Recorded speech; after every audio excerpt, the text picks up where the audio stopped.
The FBI is America's top federal law enforcement agency, investigating major crimes and protecting the nation from threats like terrorism and espionage. Its leaders shape national security and justice priorities.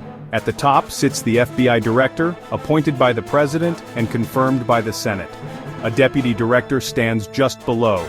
Recent controversies have sparked calls for change, with critics arguing the FBI has become too political. Now, a bold plan proposes bringing in outsiders, public figures known for challenging the status quo. The question, will this restore trust, or further politicize the agency? The next chapter for the FBI could look very different from its past. What happens next will define the FBI's role for years to come. The new names floated for FBI leadership aren't typical Washington insiders. Pam Bondi, former Florida Attorney General, is known for her tough stance on crime. Patel, with a background in national security, calls for deep reform. Dan Bongino, ex-Secret Service agent and commentator, brings law enforcement experience. Supporters say these figures can restore discipline and public trust. Critics warn their views could politicize the FBI. Together they represent a sharp break from the FBI's tradition. The idea of outsiders leading the FBI is unprecedented. The future of the FBI hangs in the balance.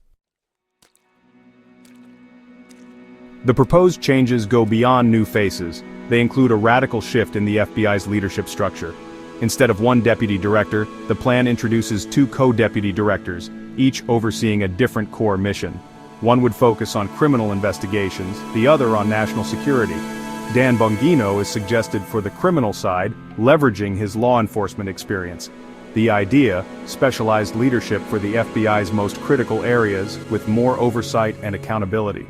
Supporters say this split prevents too much power from concentrating in one person and brings sharper focus to complex challenges. Critics worry it could create confusion, internal conflict, and competing priorities.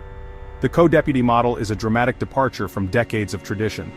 Proponents argue it's necessary for a modern, accountable FBI. Detractors fear it could divide the agency and weaken its effectiveness.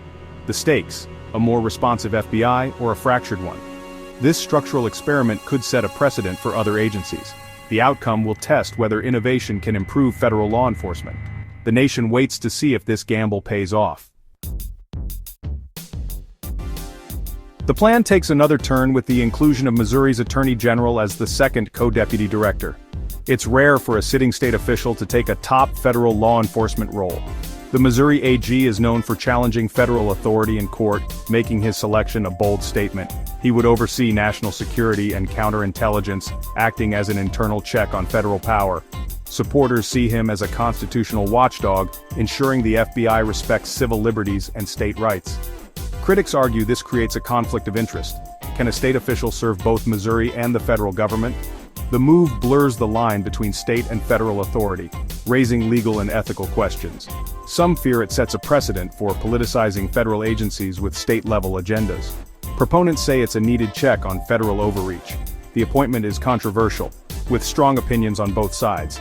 It's a test of how far reformers are willing to go to change the FBI. The decision could reshape the relationship between states and the federal government. The outcome will influence future appointments across federal agencies. The nation is watching this unprecedented experiment unfold. These changes could redefine American justice. The FBI's leaders decide who gets investigated and why. Shifting priorities can reshape the nation's approach to crime and security. Appointing outspoken reformers signals a push for accountability and a more conservative direction. Supporters hope this restores trust in the FBI. Critics fear it risks turning the agency into a political weapon. The FBI's independence is at stake. Should it reflect the administration's will or remain above politics? The debate is about more than leadership. It's about the future of law enforcement and democracy itself. The public must decide what kind of FBI it wants. One led by insiders or by outsiders with a mandate for change. The answers will shape the balance between security and liberty for years to come. The stakes are nothing less than the integrity of American justice. The nation faces a defining choice. The world is watching. The future of the FBI and the country hangs in the balance.